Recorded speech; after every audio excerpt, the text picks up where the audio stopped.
बिस्मिल्लाहिर्रहमानिर्रहीम। अस्सलामु अलैकुम वरहमतुल्लाहि वबरकातुहू। आज हम एक ऐसी बुराई पर बात करेंगे जो मोहब्बत को नफरत में, रिश्तों को दुश्मनी में और खुशियों को गम में बदल देती है। वो है जहेज।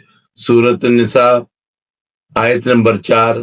अल्लाह ताला ने कुरान में फरमाया है, और औरतों को उनके मेहर खुश दिली के साथ अदा करो।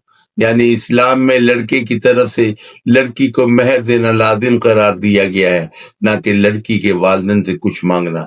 लेकिन अफसोस, आज हमारा माशरा इस हुक्म को उल्टा कर चुका है, जहां लड़की वालों से जहेज मांगना एक आम बात बन गई है।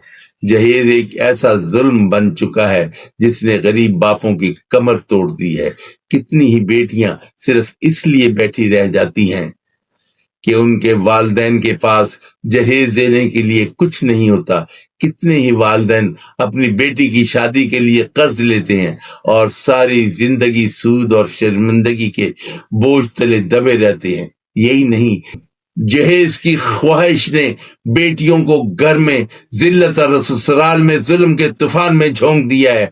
नबी पाक सल्लल्लाहु अलैहि वसल्लम ने अपनी बेटी हजरत फातिमा रजी अल्लाह ताला अन्हा की शादी हजरत अली रजी अल्लाह ताला अन्हा से की, और जहेज में सिर्फ एक चादर, एक मशकीज़ा और एक तकिया दिया।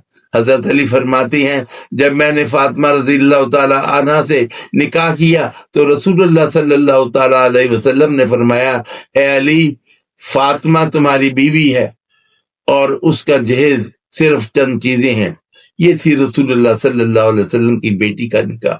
ना कोई जेवर, ना कीमती सामान, सिर्फ सादगी, बरकत और मोहब्बत। लेकिन आज हमारे माशरे में क्या हो रहा है? जहेज ना मिले तो ताने, जुल्म, हत्ता के तलाक तक नौबत आ जाती है। नबी पाक सल्लल्लाहु अलैहि वसल्लम ने फरमाया, सबसे बाबरकत निकाह वो है जिसमें खर्च कम हो, यानी जिस निकाह में दिखावा, जहेज और फजूल खर्ची कम हो, अल्लाह उसमें बरकत देता है। इस्लाम हमें सिखाता है कि निकाह इबादत है, तिजारत नहीं।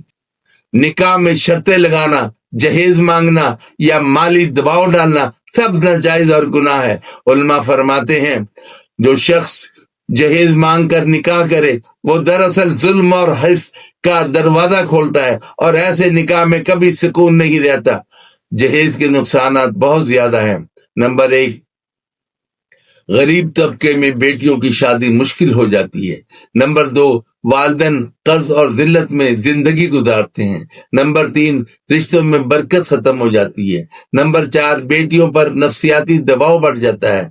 नंबर 5, निकाह ताखीर का शिकार हो जाता है जिससे बेहयाई फैलती है। उसका हल और निजात ये है कि नंबर 1, सुन्नत पर अमल करें, सादा निकाह बगैर दिखावे के।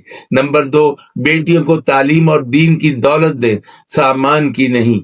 नंबर 3, लड़के वाले अगर वाकई दीनदार हैं तो जहेज की शर्त कभी ना रखें।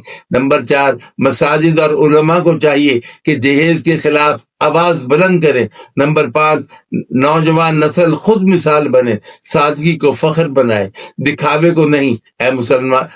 ऐ मुसलमान भाइयों, अपनी बेटियों पर जुल्म मत करो और किसी की बेटी से माल मत मांगो। याद रखो, जहेज लेने वाला इज्जतदार नहीं बल्कि जालिम है, और जो बेटी की इज्जत और दीन के बदले में कनात इख्तियार करे, अल्लाह उसके घर में सुकून, बरकत और मोहब्बत नाजिल करता है। ये पैगाम हर वालिद, हर बेटे और हर बेटी के लिए है कि निकाह आसान बनाओ ताकि माशरा पाक और खुशहाल हो। वीडियो को शेयर और लाइक करें और चैनल को सब्सक्राइब करें। शुक्रिया।